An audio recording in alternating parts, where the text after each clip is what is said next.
ఎక్కించి కొమ్మల్లో ఆ కోయిల పాటలు పాడాలి. చుట్టాలు పక్కాలొచ్చి కమ్మని విందులు చెయ్యాలి. చూసేటి ఊరు వాడ మనసారా దీవించాలి.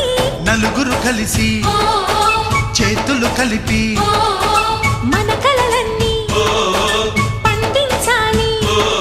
ఒక చోట పుట్టని కోడళ్ళు అయ్యారు అమ్మకే కూతుళ్ళు. త్వరలోని